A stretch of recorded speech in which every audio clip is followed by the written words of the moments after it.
Hi guys, this is Debbie with Wrestling in 60 Seconds and Hot Miss Deborah. Hi everyone. And we just wanted to jump on here for just a bit.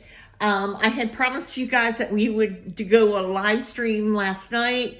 We didn't get back until after the media scrum. So anyway, we were kind of thinking, what was your thoughts on WrestleDream last night? I mean, what did you think was the match of the night?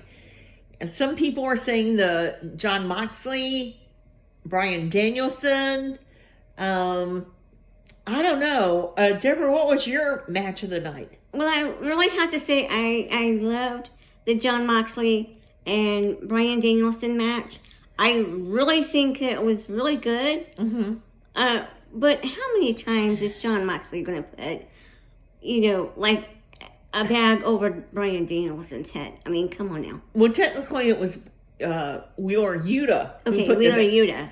Put the bag over his head. But technically it was the response that Wheeler Yuta was giving during what happened. He seemed like he didn't want to do it. Yeah. He was, I think he was talked into it, honestly. Yeah, he could have been forced to do it. Yeah, pushed into it.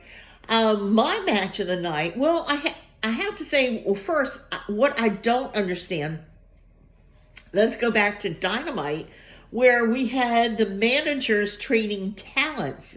Now, you had the Beast Mortis to come out, but there was no Jake Roberts. And yet, they had Lance Archer to come out with Don Callis. So I thought that was a little weird, especially they just did advertise that this past Wednesday night, well, Tuesday night, because it was titled Tuesday.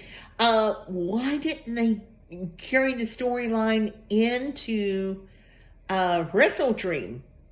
And my other thoughts were, and I don't know if you picked up on this, Deborah, but I was disappointed that they had nothing for Nick Wayne. Nick Wayne, who is from that area, he didn't have a spotlight. He didn't have a match. They didn't even interview him. No. And he was just like left out in the cold. So I'm kind of wondering what's going to happen with Christian Cage now. Since especially they didn't bring out Nick Wayne or mention anything about him, that's kind of, strange to me. But anyway, I thought the match of the night was actually Ricochet, Will Ospreay, and Takeshita.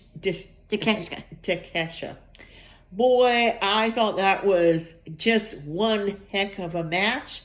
Ospreay and Ricochet, holy cow. Man, They brought it. Yeah. They brought it. I thought somebody was going to have a neck injury, especially since they were just going after Will Ospreay's neck constantly. I honestly don't know how in the world Will Ospreay, which I will say that's too. One of the matches of the night. I have to say that because Will Ospreay, Ricochet, and Takeshita, all three of them brought it. Yeah, they did. All three of them brought it. They did. And I don't know how in the world Will Ospreay made it through that match. I honestly don't, especially with his neck, his neck problems. That poor guy must have been hurting some kind of bad. Right. Did you think that the Bryan Danielson and Jon Moxley match was a little too long?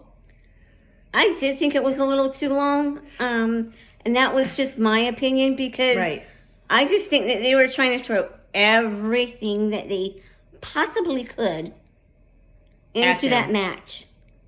Yeah, I mean, at one time I actually looked on when I last took photos. I did take pictures, guys. It's on on my X channel, Debbie Dean's 8. But when I took the photo of Bryan and then looked at the camera, it was like 45 minutes later, and that's a long match. I kind of wish that they could have shortened it a bit, but I don't know. And of course, everybody's upset about Brian being injured and how he had to be carried out. Also, I just want to make mention. I was disappointed too about Swerve and Prince Nana. I think that they could have brought that storyline so much more. They should have brought that part of it into Dynamite, and had a better indication about what was going on with Prince Nana behind Swerve's back, instead of just doing that brief summary on it during WrestleDream. Anyway. But I have to say this. Prince Nana is going to get in a whole lot of trouble with Swerve and Bobby Lashley, MVP. Mm-hmm. Let's just say that. Mm-hmm. I mean, because, he was not looking good that night. No, he wasn't. Also, just to mention a couple of other things. I don't know if you realize, WWE fans, especially NXT fans, that this Tuesday is the first time that they will be back at the Performance Center. And for our viewers who live in Orlando, I would appreciate how is it with the gas situation in there, because we are planning to go there to see the whole new layout of the Performance Center and how they've got it decorated, especially with the new NXT logo and the new colors and how that's going to be decorated. But we are like 3 hours away from Orlando one way, and I'm just kind of wondering how bad the gas situation is after 2 hurricanes in 2 weeks hitting those areas. So, viewers, if you can give us some comments down below about the gasoline situation, we'd certainly appreciate it. And we have in 2 weeks Bound for Glory. Now, this Thursday night, we also will have Nick Nemeth versus Matt Cardona. And I thought, whoa, that's going to be a great match for Thursday on TNA on Access TV at 8 o'clock Eastern Standard Time. I'll have the other matches up. And of course, Deborah will have NXT matches up on Tuesday. As always, we want to thank you for watching, subscribing, and until next time, bye for now. Bye-bye.